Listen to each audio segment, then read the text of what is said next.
राधे राधे। हरे कृष्णा। ओम श्री विष्णुवे नमः। ओम श्री नारायण नमः। प्रिय श्रोताओं, शास्त्रों में कहा गया है कि जब तक भक्त के मन में सच्चा भाव और गहरी श्रद्धा ना हो, तब तक किसी भी व्रत, कथा या स्मरण का पूर्ण फल प्राप्त नहीं हो सकता। केवल नियमों का पालन ही पर्याप्त नहीं, बल्कि हृदय की सच्ची भक्ति ही भगवान को प्रसन्न करती है। इसलिए आज हम अजा एकादशी की मुख्य कथा सुनाने से पहले आपको एक प्रेरक प्रसंग सुनाएंगे। और यह प्रेरक प्रसंग बताता है कि जब भक्त का मन पूर्णतः भगवान में लीन हो जाता है और उसकी भक्ति अत्यंत गहरी हो जाती है, तब वह अपने प्रभु को भी अपने भाव के अनुरूप ढाल लेता है। भगवान स्वयं भक्त के हृदय में बसे भाव के अनुसार अपना रूप धारण कर लेते हैं और उसकी श्रद्धा को सार्थक कर देते हैं। तो आइए पहले हम सब मिलकर इस प्रेरणादायी प्रसंग का श्रवण करें और इसके बाद आपको अजा एकादशी की पावन कथा सुनने का सौभाग्य प्राप्त होगा, जिससे आपके जीवन में भी हरि कृपा और पुण्य का आलोक फैलेगा। प्रताप राय जी एक बहुत बड़े भक्त थे।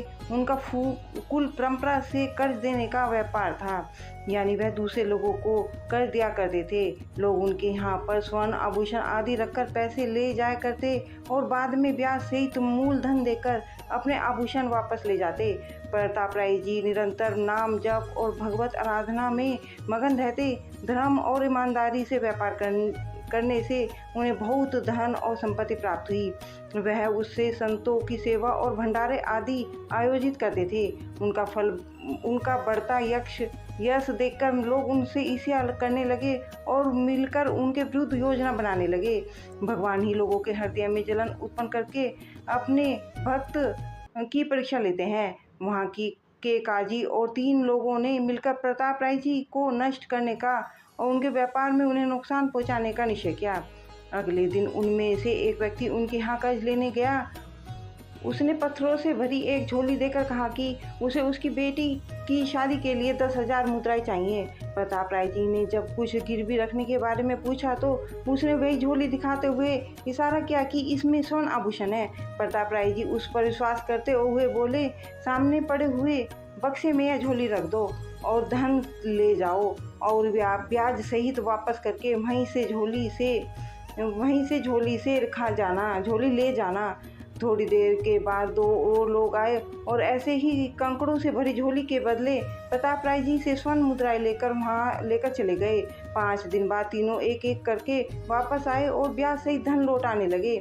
प्रताप राय जी ने धन लेकर उन्हें वही बक्से से अपनी झोली ले जाने को कहा। झोली में तो कंकड़ पत्थर ही भरे हुए थे। तो पहला आदमी चिल्लाकर प्रताप राय जी पर आरोप लगाने लगा, अरे देखो, यह माला पकड़े कैसा भक्त बनने का नाटक करता है।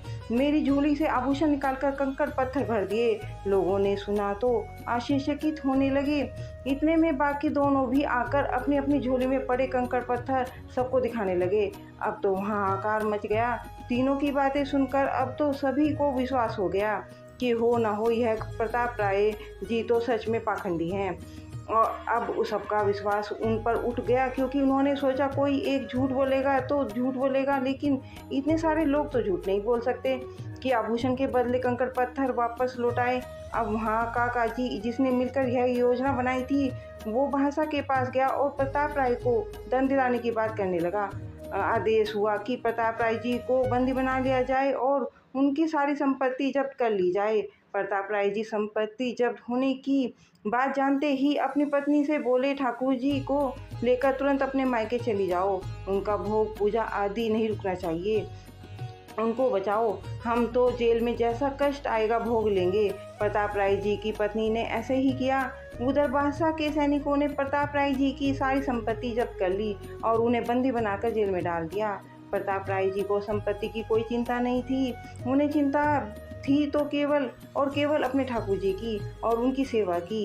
तब कुछ लोगों ने बादशाह को बताया कि इन्होंने अपनी पत्नी और ठाकुर जी को तो मायके भिजवा दिया है और उनके ठाकुर जी की मूर्ति तो अष्ट धातु की है, बड़ी महंगी है। इसलिए तो प्रताप राय ने पत्नी को उसे ले जाने को कह दिया।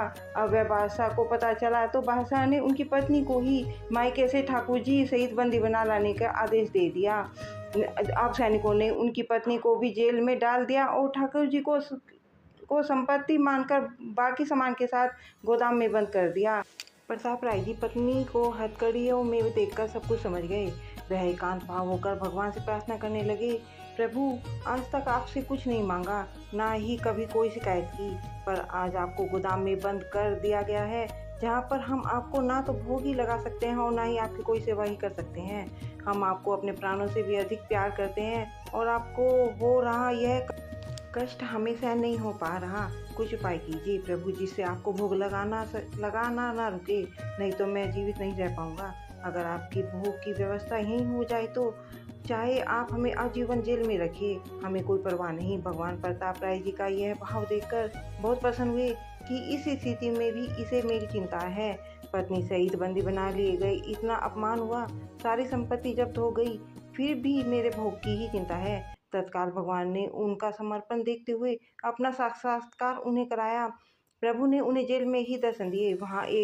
वहाँ का एक जमींदार प्रताप राय जी के समर्थन में बादशाह के सामने आया। ऐसी भगवत लीला हुई और फिर वह बोला, प्रताप राय जी के प्रति कोई पाखंड रचा गया है महाराज, क्योंकि यह तो ऐसा कभी नहीं कर सकते। उन तीनों की सही से दोबारा जांच होनी चाहिए। बादशाह ने तीनों को धमकी देते हुए कहा कि अगर सच नहीं बोलोगे तो फांसी पर चढ़ा दिए जाओगे। तब तीनों ने बताया कि झोली में कंकड़ उन्होंने स्वयं रखे थे और यह सब काजी की ही योजना थी। बादशाह ने तुरंत काजी को बुलवाकर उसे दंड दिया और तीनों को भी बंदी बनाने का आदेश दिया। साथ ही साथ प्रताप राय जी के पूरे नुकसान सहित सब अर्थ और संपत्ति वापस लौटाई और बड़े सम्मान सहित उन्हें वहां से रिहा कर दिया गया। भक्त के जीवन में भगवान ऐसे ही हैं, वे पति की लीलाएं अपना साक्षात कराने के लिए हो ही रचते हैं। इसलिए तो उनके जीवन में सबसे अधिक कष्ट दुख भेजते हैं। प्रताप राय जी और उनकी पत्नी दोनों को जेल में ही भगवान का साक्षात्कार हुआ। भाद्रपद मास का समय था और यह महीना वर्षा ऋतु का हृदय कहलाता है। चारों ओर हरियाली छा जाती है, खेत खलियान लहराने लगते हैं, झिंगरों की गूंज और मेघों की गड़गड़ाहट वातावरण को भक्ति और रहस्य से भर देती है। ऐसे ही भादों के पावन प्रभात काल में जब सूर्य की पहली किरणें गंगा तट पर सुनहरी आभा बिखेर रही थी, उस समय हस्तिनापुर का राजमहल भी शांति और गंभीरता से आलोकित हो रहा था। धर्मराज युधिष्ठिर उस समय गहन चिंतन में डूबे हुए थे। उनके हृदय में प्रश्नों का सागर उमड़ रहा था। कौन सा व्रत मनुष्य को पाप मुक्त कर सकता है, कौन सा साधन मोक्ष और कल्याण का मार्ग प्रशस्त करता है। इन्हीं विचारों के बीच अचानक महल का वातावरण एक दिव्य सुगंध से भर गया और उसी क्षण राजसभा में अवतरित हुए भगवान श्री कृष्ण नीलवर्ण पीताम्बरधारी, करुणा और माधुर्य से भरे हुए, उनके चरण पड़ते ही महल का कोना कोना पवित्र हो उठा। धर्मराज हाथ जोड़कर खड़े हो गए और प्रणाम कर बोले, हे माधव, मेरे हृदय में उठे इन प्रश्नों का समाधान अब आप ही केवल कर सकते हैं। तब भगवान मुस्कुराए और मधुर वाणी में कहने लगे, अब आप सब भी धर्मराज युधिष्ठिर और भगवान श्री कृष्ण के मध्य हुए संवाद को अजा एकादशी की कथा के माध्यम से सुनिए। धर्मराज युधिष्ठिर कहने लगे कि हे भगवान, हे पुंडरीकाक्ष, मैंने श्रावण शुक्ल एकादशी अर्थात पुत्रादा एकादशी का सविस्तार वर्णन आपके श्रीमुख से सुना। अब आप कृपया करके मुझे भाद्रपद माह के कृष्ण पक्ष की एकादशी के विषय में भी बताइए। इस एकादशी का क्या नाम है और इसके व्रत का क्या विधान है। प्रभु, इसका व्रत करने से किस फल की प्राप्ति होती है। तब भगवान श्री कृष्ण ने कहा कि हे युधिष्ठिर, भाद्रपद माह के कृष्ण पक्ष की एकादशी को एचा एकादशी कहते हैं। इसका व्रत करने से सभी पाप नष्ट हो जाते हैं। यह लोक और परलोक में मदद करने वाली इस एकादशी के व्रत के समान संसार में दूसरा कोई व्रत नहीं है। हे युधिष्ठिर, इस एकादशी से संबंधित जो कथा प्रचलित है, अब मैं उसे तुम्हें सुनाता हूँ, श्रद्धापूर्वक श्रवण करें। बहुत समय पहले एक दानी और सत्यवादी राजा हरिश्चंद्र हुए। राजा हरिश्चंद्र इतने प्रसिद्ध सत्यवादी और धर्मात्मा थे कि उनकी कीर्ति से देवताओं के राजा इंद्र को भी ईर्ष्या होने लगी। तब देवराज इंद्र ने महर्षि विश्वामित्र को राजा हरिश्चंद्र की परीक्षा लेने के लिए उकसाया।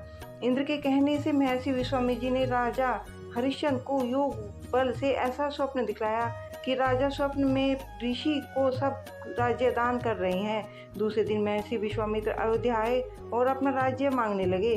स्वप्न में किए गए दान को भी राजा ने स्वीकार कर लिया और विश्वामित्र जी को सारा राजपाट दे दिया। अब अयोध्या से जब राजा हरिश्चंद्र चलने लगे तब मुनि विश्वामित्र जी ने कहा कि राजन, जब तक दान आदि बिना दक्षिणा दिए सफल नहीं होते। राजपाट तो तुम पहले ही सौंप चुके हो, अब दक्षिणा कैसे दोगे? तब महाराज हरिश्चंद्र ने महर्षि विश्वामित्र से दक्षिणा लेने के लिए एक माह का समय लिया और वे काशी आ गए। काशी में आकर उन्होंने पहले अपनी पत्नी रानी शैया को एक ब्राह्मण के हाथ भेज दिया।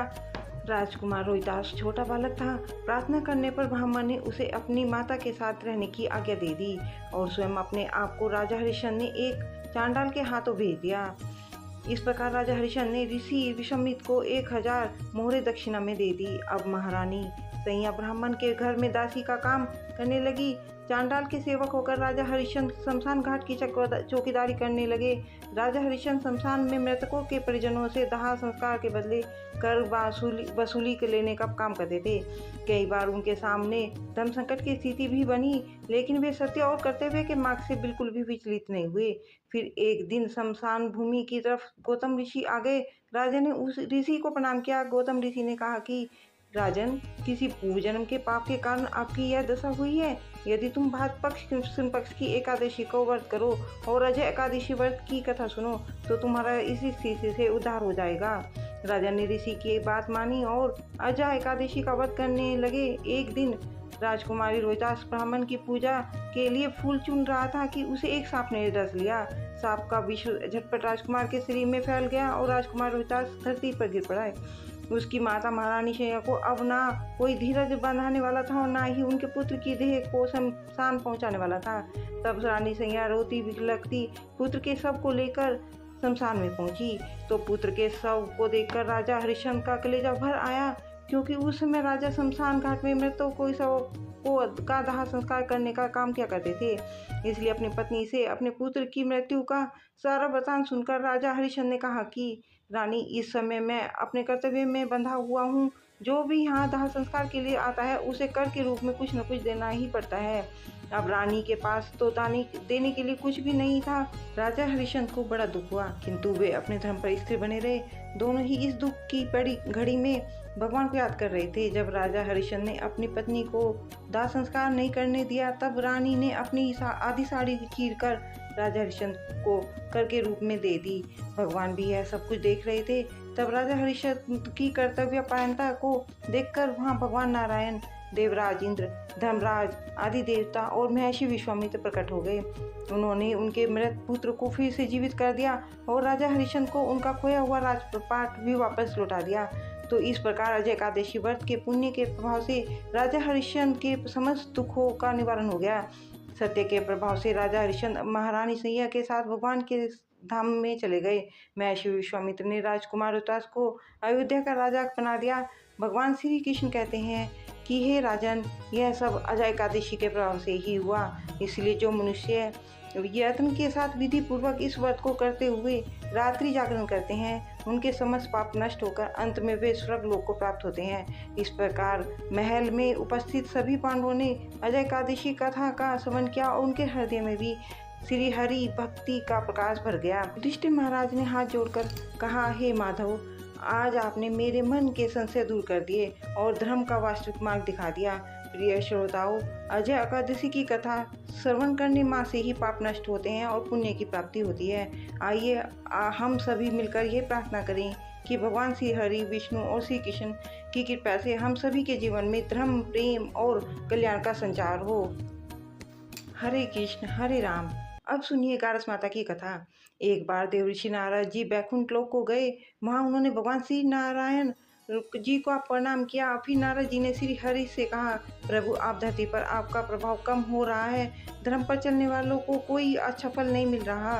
जो पाप कर रही हैं उनको भला हो रहा है। तब श्री हरि कहने लगे, ऐसा नहीं है देवऋषि, जो भी हो रहा है सब नियति के कारण हो रहा है। श्री हरि की बात सुनकर नारद जी बोले, प्रभु मैं तो देख कर आ रहा हूँ कि पापियों को तो अच्छा फल मिल रहा है, लेकिन भला करने वाले और धर्म के रास्ते पर चलने वाले लोगों को बुरा फल मिल रहा है, उन्हें दुख भोगने पड़ रहे हैं। भगवान ने कहा, देवऋषि कोई ऐसी घटना बताओ जिससे तुम्हें लग रहा हो। नारद जी कहने लगे, प्रभु अभी अभी मैं एक जंगल से आ रहा हूँ, वहाँ पर एक गाय दलदल में फंसी हुई थी, कोई भी उसे बचाने वाला नहीं था। थोड़ी ही देर में के बाद मैंने देखा कि एक चोर उधर से गुजरा। दलदल में फंसी हुई गाय को देखकर वह रुका नहीं, बल्कि उस गाय पर पैर रखकर वह दलदल से भरा हुआ गड्ढा लांघकर आगे निकल गया। आगे गया तो उस चोर को सोने की मोहरों से भरी एक थैली मिली। थोड़ी ही देर बाद वहाँ पर एक साधु महाराज आए। उन्होंने उस गाय को दलदल में फंसा देखा तो गाय को बाहर निकालने की पूरी कोशिश की और पूरी ताकत लगाकर आखिरकार उस गाय को निकाल लिया।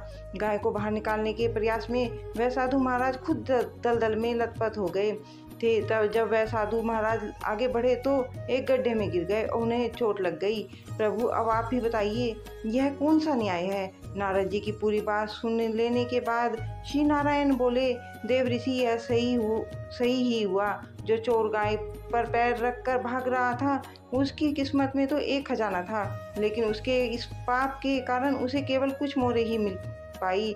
वहीं उन साधु महाराज को गड्ढे में इसलिए गिरना पड़ा क्योंकि उनके भाग्य में उस समय मृत्यु लिखी हुई थी। लेकिन एक गाय को बचाने के कारण, दलदल से बाहर निकालने के कारण उनके पुण्य बहुत अधिक बढ़ गए और उनकी मृत्यु बस एक छोटी सी चोट में बदल गई। इंसान के कर्म से ही उसका भाग तय होता है देवऋषि, ये इसलिए अच्छे कर्म करना कभी भी नहीं छोड़ना चाहिए। श्री हरि की बात सुनकर देवऋषि नारद मुस्कुराते हुए और प्रभु को प्रणाम करते हुए नारायण नारायण कहकर प्रभु की रचाई हुई सृष्टि की अन्य लीलाएं देखने के लिए चल पड़े। प्रेम से बोलिए श्री लक्ष्मी नारायण भगवान की जय। अब सुनिए एकादशी माता की कथा। इस कथा को सुनने से ही एकादशी का व्रत पूरा माना जाता है। श्रोताओं, एक बार एक बूढ़ी माँ ने एकादशी का उपवास रखा। बड़े ही भक्ति भाव से वह एकादशी की पूजा किया करती थी। वे बूढ़ी हो चुकी थी, उन्हें वृद्धावस्था में कोई भी ऐसी वस्तु नहीं चाहिए थी जो वे एकादशी का उपवास कर रखती, क्योंकि एकादशी का उपवास रखने से तो श्री हरि की कृपा से सब कुछ मिल जाता है। वो बूढ़ी माँ तो अपने बच्चों के लिए, अपने परिवार की सुख सुविधा के लिए इतना कठिन व्रत रखती थी। वे दिन भर तो बड़ा कठिन मन करके अपनी प्यास को किसी तरह से रोके रही, क्योंकि एकादशी के व्रत में वह जल की एक बूंद भी ग्रहण नहीं करती थी। द्वादशी को जल पीकर वह अपने व्रत का पान किया करती थी। एक दिन भर उन्होंने किसी प्रकार अपने मन को संयमित रखा, पूजा पाठ की, व्रत की कथा पढ़ी सुनी और फिर पंडित जी को मिट्टी के एक पात्र में भरकर पानी और मौसमी फल दान में दिए। दोनों में भरकर शक्कर भी वितरित की। उन्हें गर्मी के कारण बड़ी बेचैनी हो रही थी। एक तो निराहार और निर्जल रहकर उपवास रखा था और ऊपर से प्यास भी अधिक सता रही थी। इस कारण उन्होंने सोचा कि चलो पानी में बैठूं, शायद थोड़ी शांति मिले। यह सोचकर वह पानी में बैठी रही, पानी से बार बार कुल्ला करती और मुंह हाथ धोती रही। तब कहीं जाकर उन्हें थोड़ा सा बहुत चैन मिला। एक तो धूप तेज ही की पड़ रही थी, इस कारण बूढ़ी माँ का मुंह सूखा जा रहा था। बूढ़ी माँ बड़ी बेचैन हो रही थी। एक तो बुढ़ापा, दूसरा यह भयंकर गर्मी। बुढ़ापे की तो स्थिति ही कुछ ऐसी होती है, बड़ी मुश्किल से धीरज बन जा पाता है। अब किसी प्रकार रो धोकर दिन कट पाया। अब बूढ़ी माँ के सामने पहाड़ सी लंबी रात थी, जिसका कष्ट कट पाना बड़ा ही मुश्किल दिखाई दे रहा था। चारपाई पर पड़ी हुई बूढ़ी माँ को किसी प्रकार भी शांति नहीं मिल रही थी। बार बार प्यास के मारी गला सूख रहा था और वह इस प्रकार बेचैन होकर करवटें बदलती जा रही थी। कई बार उठकर वे घर के बाहर जाती, फिर अंदर आ जाती।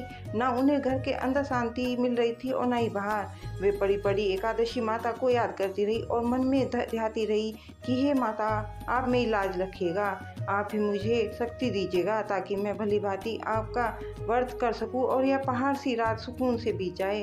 प्यास के कारण बूढ़ी माँ की बेचैनी तो बढ़ रही थी। उन्होंने धैर्य रखने का बहुत प्रयास किया, लेकिन आखिरकार उनकी सहनशीलता की सीमा टूट गई और वे घबराकर प्यास के मारे एकदम चिल्ला पड़ी, बचाओ बचाओ। बूढ़ी माँ का चिल्लाना सुनकर उनके परिवार के सभी सदस्य उनके आसपास इकट्ठा हो गए और बूढ़ी माँ की चारपाई के पास पहुँच गए। सब बोले, अम्मा जी क्या हुआ आपको? क्यों चिल्ला रही हो? और जब आपसे व्रत नहीं रखा जाता तो इस बुढ़ापे में इतना कठिन व्रत क्यों कर रही हो? अम्मा जी, अगर शरीर में ताकत है तभी तो भक्ति हो पाएगी। आप पानी पी लीजिए। बूढ़ी माँ ने अपने परिवारजनों से बोली, मेरे तो प्यास के मारे प्राण ही निकल जा रहे हैं। जरा जल्दी से मेरी छाती पर ठंडे पानी का घड़ा तो रख दो। नातियों ने दौड़कर दादी की छाती पर ठंडे पानी का बर्तन रख दिया। तब कहीं जाकर उन्हें थोड़ा बहुत सुकून मिला, और जब सुकून मिला तो थोड़ी देर के लिए उन्होंने अपनी आंखें बंद कर ली। इधर एकादशी माता सोचने लगी कि यह तो बूढ़ी माँ लेकिन बड़े नियम से मेरा व्रत कर रखती है, चलकर इनकी परीक्षा लेनी चाहिए। ऐसा विचार कर एकादशी माता आधी रात को मुर्गा बनकर कुकड़ू कू करने लगी। मुर्गे की टें टें टें सुनकर बूढ़ी माँ जल्दी से उठी और बाहर जाकर आसमान की ओर निहारा, लेकिन आसमान में तो कहीं भी उन्हें सुबह का तारा दिखाई नहीं दिया। अब वे सोचने लगी कि यह तो मुर्गा भला क्यों और कैसे बोल रहा है। एक तो उन्हें प्यास लग रही थी, अब थोड़ा बहुत उनका मन भी बेचैन होने लगा। आखिरकार उन्होंने यह दृढ़ निश्चय किया कि अब तो मैं इस व्रत को पूरा करके ही छोड़ूंगी, फिर चाहे व्रत पूरा होने तक मेरे प्राण ही क्यों न निकल जाएं। मन में ऐसा पक्का निश्चय कर वह वापस चारपाई पर आकर लेट गई।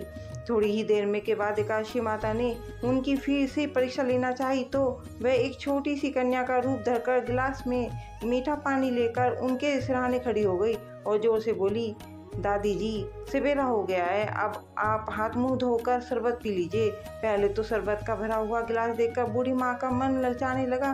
प्यास के मारे गला जो सूख रहा था, किंतु अचानक उन्हें याद आया कि उनका तो एकादशी का उपवास है।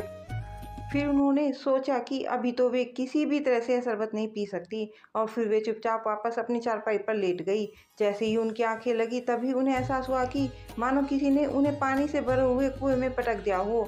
वे बहुत देर तक उस कुएं में हाथ पांव चलाती रही, लेकिन उस बीच उन्होंने अपने मुंह में पानी की एक बूंद भी नहीं जाने दी, क्योंकि उनका एकादशी का उपवास जो था, और वे पक्के निश्चय के साथ अपना व्रत पालन करती रही। थोड़ी देर में उन्हें ऐसा लगा कि मानो सामने आग चल रही हो। आग के कान पड़ी भारी गर्मी की लगने लगी। प्यास के मारे उनके प्राण निकलने लगे, लेकिन इतना सब होने के बाद भी बूढ़ी माँ ने पानी की एक बूंद भी नहीं पी थी। वे तो बस चारपाई पर बैठी बैठी एकादशी माता का ध्यान करती रही। अब सवेरा होने में सब कुछ ही समय था। यह जानकर वे बड़ी तसल्ली के साथ इधर उधर घूमने लगी। एकादशी माता अब तक यह बात अच्छी तरह से समझ गई थी कि इन बूढ़ी माँ को किसी भी प्रकार से अपने व्रत से नहीं टाला जा सकता है।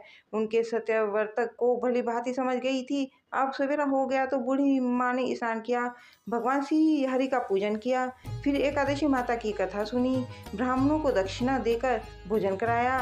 तब कहीं जाकर उन्होंने जल ग्रहण किया। कन्याओं को भोजन कराने के लिए बाद बूढ़ी माँ ने फिर स्वयं भोजन किया, और उस श्रेष्ठ व्रत के प्रभाव से बूढ़ी अम्मा की आयु में वृद्धि हो गई। उनकी आयु बढ़ गई, उनका घर परिवार हरा भरा हो गया।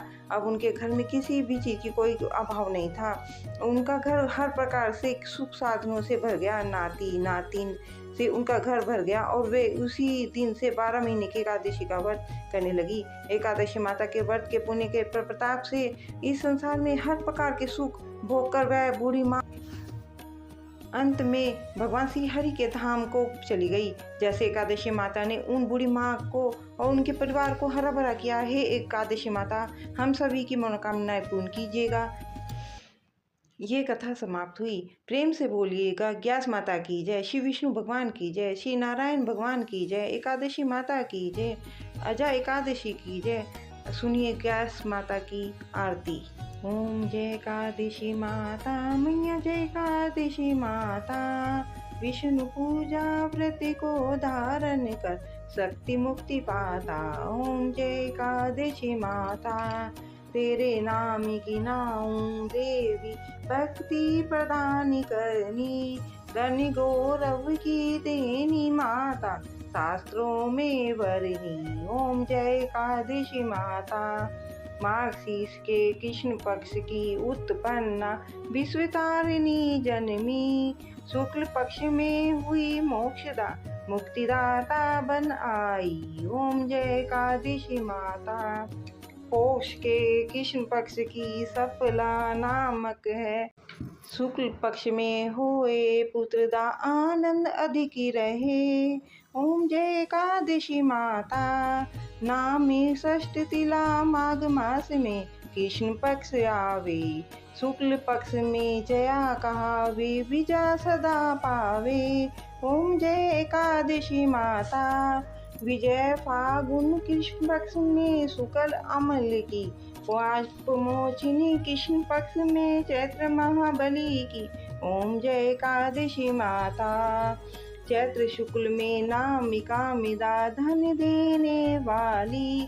नाम बरुथिनी कृष्ण पक्ष में बैसाख महावाली।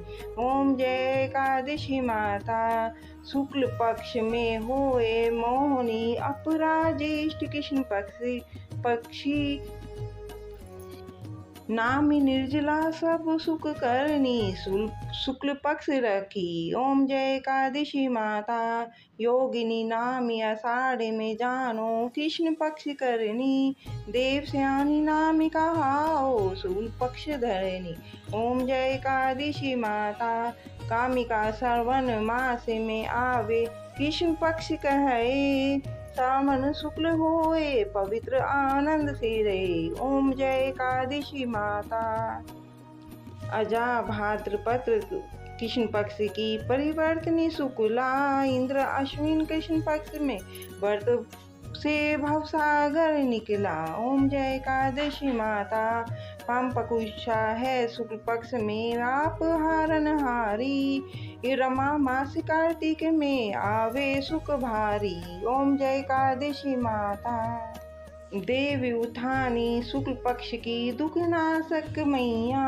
पावन मास में करो विनती पारी करो नैया। ओम जय एकादशी माता परमा कृष्ण पक्ष में होती जन मंगल करनी। शुक्ल मास में होए पत्नी दुख दरिद्र हरनी। ओम जय एकादशी माता जो कोई आ रीति एकादशी की भक्ति सहित गावे। सब दुख दरिद्र हटा कर निश्चय फल पावे। ओम जय एकादशी माता बोलो एकादशी माता की जय।